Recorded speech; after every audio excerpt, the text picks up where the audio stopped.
Hai teman-teman, pernahkah kalian berbelanja dengan harga yang besar dan membayarnya dengan tunai seperti mobil, motor, atau handphone? Tentu saja kalian akan membawa uang jumlah yang banyak dan itu sangat merepotkan. Maka di era yang maju ini sudah banyak pembayaran dengan cara non-tunai. Akan tetapi tidak sedikit rakyat Indonesia yang tidak mengetahui pembayaran non-tunai, bahkan tidak peduli. Kali ini kita akan membahas sedikit tentang alat pembayaran. Alat pembayaran terbagi dua, yaitu tunai dan non-tunai. Tunai terdiri dari uang kertas dan logam. Tunai yaitu transaksi pembayaran dilakukan langsung atau nyata menggunakan uang kertas atau logam.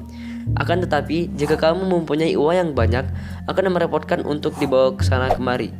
Oke, jika kamu mempunyai media untuk membawa seperti mobil, tapi bagaimana kalau kamu dirampok atau hilang? Transaksi tunai memiliki risiko besar untuk itu, maka ada pembayaran non-tunai. Untuk memudahkan kamu bertransaksi hanya menggunakan kartu atau kertas. Yang pertama adalah kredit transfer.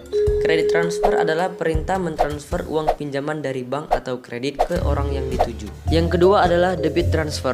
Debit transfer adalah perintah mentransfer uang dari rekening atau uang milik sendiri kepada orang yang dituju.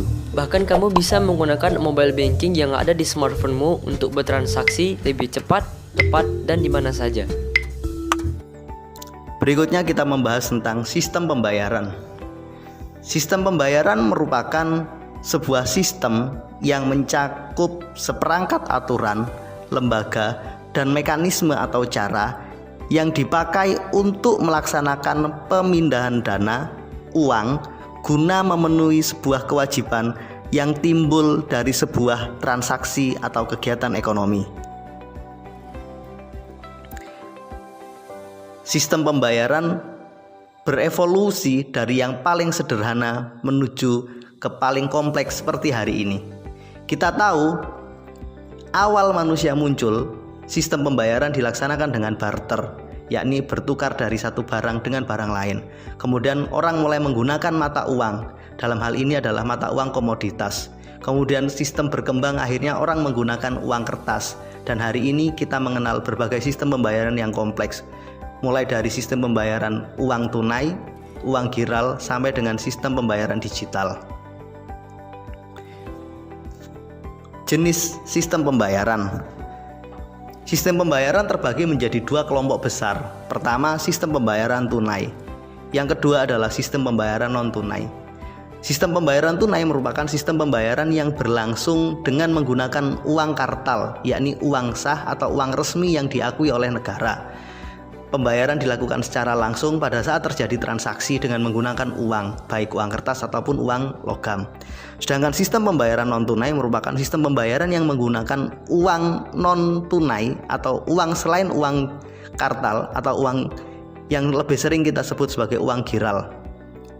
Bisa berupa dengan menggunakan sistem digital ataupun non-digital.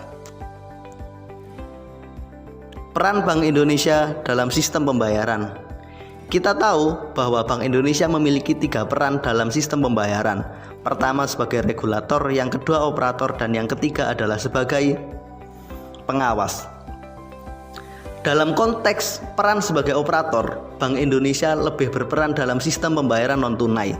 Mengingat dalam sistem pembayaran tunai, tugas Bank Indonesia hanyalah mencetak uang dan memastikan bahwa uang yang beredar adalah uang yang sah. Dalam sistem pembayaran non-tunai, Bank Indonesia menyediakan berbagai fasilitas yang dapat digunakan oleh lembaga perbankan untuk melakukan transaksi keuangan agar berjalan dengan lancar. Secara umum, transaksi tersebut dibagi menjadi 2 kelompok besar. Pertama, transaksi nilai besar. Yang kedua adalah transaksi retail.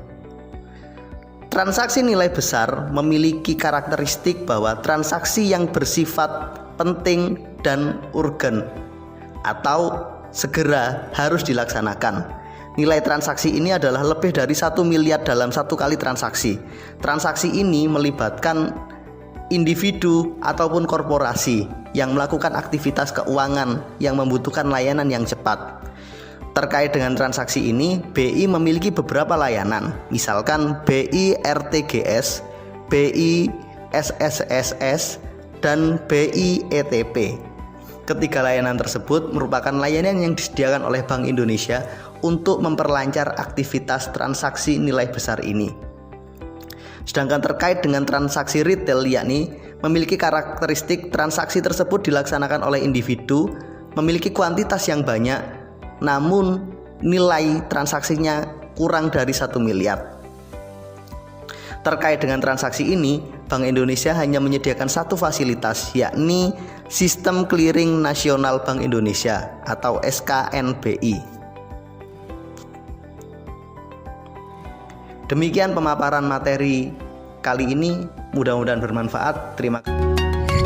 Bank Indonesia bersama Industri Sistem Pembayaran Nasional memiliki cita-cita untuk meningkatkan efisiensi ekonomi nasional melalui gerakan nasional non-tunai, yaitu kebijakan meningkatkan penggunaan transaksi pembayaran non-tunai yang memperhatikan aspek efisiensi, keamanan, keandalan, inklusif, dan mengutamakan kepentingan nasional. Transaksi non-tunai solusi untuk aktivitas ekonomi yang lebih baik. Penggunaan tunai yang masih tinggi memiliki konsekuensi terhadap biaya ekonomi masyarakat yang besar. Dengan transaksi non-tunai, biaya ekonomi tersebut dapat menjadi lebih hemat dan perputaran uang pun lebih cepat. Karena transaksi non-tunai memungkinkan fleksibilitas, efisiensi, keamanan, dan kemudahan. Untuk mewujudkan gerakan nasional non-tunai, BI mengejawantahan dalam perannya sebagai operator, sebagai penyelenggara sistem pembayaran melalui sistem BI RTGS, BI SSSS, dan SKNBI. Perizinan sebagai pintu masuk industri sistem pembayaran yang baik dan kredibel. Regulator menerbitkan ketentuan dan kebijakan yang terkait dengan sistem pembayaran. Pengawasan yang memastikan sistem pembayaran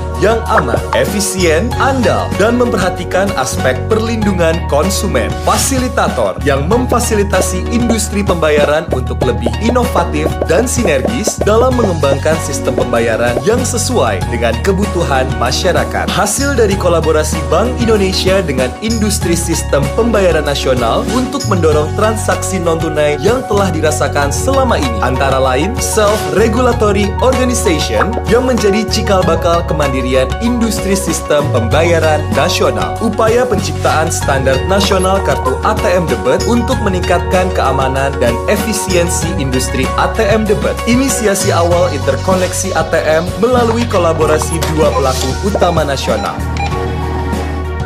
interkoneksi jaringan ATM nasional,